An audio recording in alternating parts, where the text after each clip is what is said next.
মানবাধিকার কমিশন মানি না মানব না।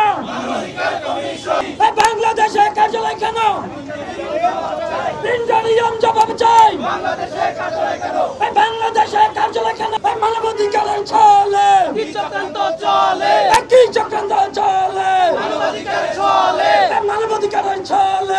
চক্রান্ত চলে। অতি দ্রুত বাংলাদেশের সার্বভৌমত্ব বিরোধী, বাংলাদেশের নিরাপত্তা বিরোধী এই মানবাধিকার কার্যালয় বাংলাদেশ থেকে বাংলাদেশ থেকে বাদ দিতে হবে। 2 নম্বর বিষয় হচ্ছে আমরা এই সংস্থার অফিসের কেন বিরোধিতা করি। 2 নম্বর কারণ হচ্ছে মূল্যবোধগত সমস্যা। আপনারা জানেন মানবাধিকার কার্যালয়ের ওয়েবসাইটের মধ্যে দেখবেন তারা এম্পাওয়ারিং এলজিবিটিকিউ রাইটস, অর্থাৎ এলজিবিটিকিউ বা সমকামী যারা আছে তাদের অধিকার এবং তাদের ক্ষমতায়ন নিয়ে তারা কাজ করে। কিন্তু আমরা বাংলাদেশের আইন, বাংলাদেশের বিশ্বাস, সামাজিক মূল্যবোধ, ধর্মীয় বিশ্বাস থেকে শুরু করে সবকিছুই এই এলজিবিটিকিউ অথবা এই যে তাদের যে সমকামী যে এজেন্ডা রয়েছে এটার বিরুদ্ধে আমাদের অবস্থান। কাজেই এই মানবাধিকার কমিশনের কার্যালয় যদি বাংলাদেশে হয় তাহলে বাংলাদেশে সমকামীদের বিরুদ্ধে যে আইন রয়েছে, এলজিবিটিকিউদের বিরুদ্ধে যে আইন রয়েছে সেই আইনের ধারাগুলো বাতিল করার জন্য তারা সরকারের উপর চাপ প্রয়োগ করবে।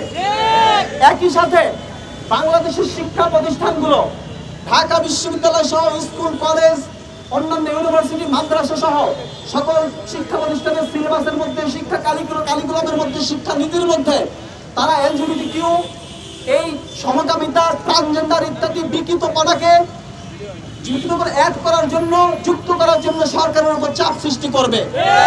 কাজেই এই জিনিসটা আমাদের মূল্যবোধের সাথে, বিশ্বাসের সাথে, বাংলাদেশের আইনের সাথে সম্পূর্ণরূপে সাংঘর্ষিক।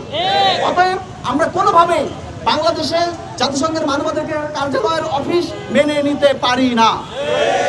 3 নম্বর বিষয় হচ্ছে জাতিসংঘের মানবাধিকার কার্যালয় যদি বাংলাদেশে থাকে তাহলে বাংলাদেশের যে আন্তর্জাতিক স্ট্যাটাস এইটা অনেক নিম্ন হয়ে যাবে, নিচে চলে যাবে। আমরা জানি যেসব দেশে জাতিসংঘের মানবাধিকার কার্যালয় রয়েছে ওই দেশগুলোর স্ট্যাটাস খুবই নিম্নমানের, যুদ্ধ বিধ্বস্ত, অস্থিতিশীল, মানবাধিকার হরণ হয় যেসব দেশে, সেই সব দেশগুলোতে জাতিসংঘের মানবাধিকার কমিশনের কার্যালয় কাজ করে আর পশ্চিমাদের, বিশেষ করে আমেরিকার এজেন্ডা বাস্তবায়ন করে। আমরা আমাদের দেশের ঢাকা বিশ্ববিদ্যালয়ের শিক্ষার্থী রয়েছে, আর অনেকেই রয়েছে তারা বিদেশে পড়াশোনা করতে যায়, বিভিন্ন কাজে যায়। যখন বিদেশের মাটিতে শুনবে বাংলাদেশের জাতিসংঘের মানবাধিকার কার্যালয় রয়েছে তখন এই বাংলাদেশিদেরকে তারা ছোট করে দেখবে, তারা এই বাংলাদেশিরা তখন বিব্রত হয়ে যাবে। কাজেই আমরা চাই বাংলাদেশের স্ট্যাটাস সমুন্নত রাখতে হলেও জাতিসংঘের মানবাধিকার কার্যালয়ের অফিসের সাথে যে চুক্তি সরকার করেছে সেটা বাতিল করতে হবে। আমাদের 4 নম্বর বিষয় হচ্ছে, আপনারা জানেন যে একজন ধর্ষক যদি ধর্ষণ করে, একজন খুনি যখন খুন করে তার শাস্তি মৃত্যুদণ্ড হওয়া উচিত। বিশেষ করে জুলাই গণঅভ্যুত্থানে প্রায় 1400 থেকে 2000 মানুষ শহীদ হয়েছেন, ছাত্র জনতা শহীদ হয়েছেন। এইটার সঠিক তদন্তের মাধ্যমে যারা একেবারে সত্যিকার অর্থে অপরাধী তাদের তো অবশ্যই সর্বোচ্চ শাস্তি হতে হবে। কিন্তু আমরা দেখি গতকাল সিএর পেজ থেকে, চিফ অ্যাডভাইজারের পেজ থেকে স্ট্যাটাস দেওয়া হয়েছে যে জাতিসংঘের মানবাধিকার কার্যালয় এসছে সেই বিচার কার্যকে সহযোগিতা করার জন্য।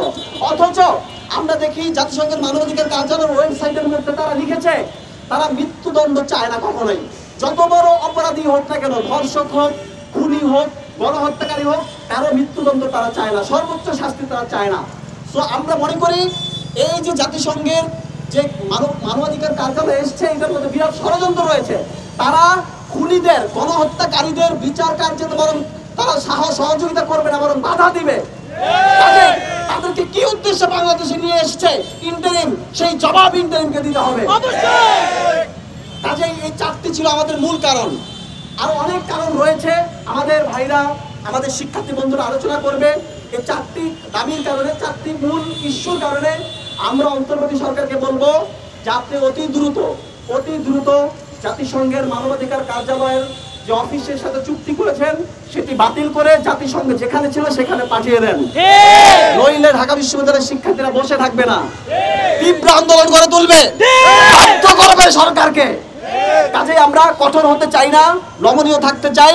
আপনারা অতি দ্রুত জাতিসংঘের মানবাধিকার কার্যালয়কে বাংলাদেশ থেকে বের করে যেখান থেকে এসছে সেখানে পাঠিয়ে দেন। বাংলাদেশের আন্তর্জাতিক মহলে আমাদের দেশকে ছোট করার প্রচেষ্টা অথবা আগামী দিনে আমাদের দেশের ভাবমূর্তি ক্ষুণ্ণ করে আমাদেরকে অমানবিক এবং মানবতার জন্য পশ্চিমাদের সাপোর্ট নিয়ে চলতে হয় এরকম একটি দেশের কাতারে দাঁড় করানোর এই অপচেষ্টাকে আমরা সম্পূর্ণভাবে বর্জন করি।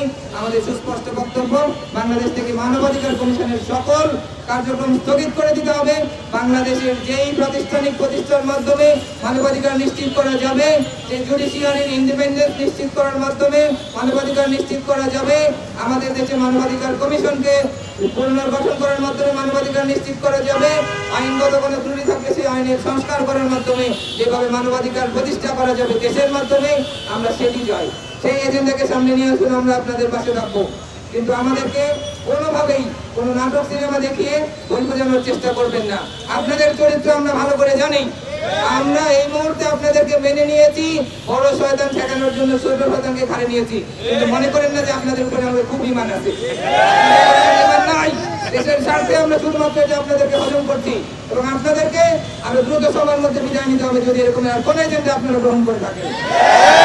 পরিষ্কার, এই মানবাধিকার নামক এই কমিশনের নামে আমাদের দেশের সংস্কৃতি বিরোধী, ধর্মীয় মূল্যবোধ বিরোধী, আমাদের দেশের শাস্তি বিধানের ক্ষেত্রে বাধা প্রদানকারী এই কমিশনের অস্তিত্ব এদেশে থাকতে দেওয়া হবে না।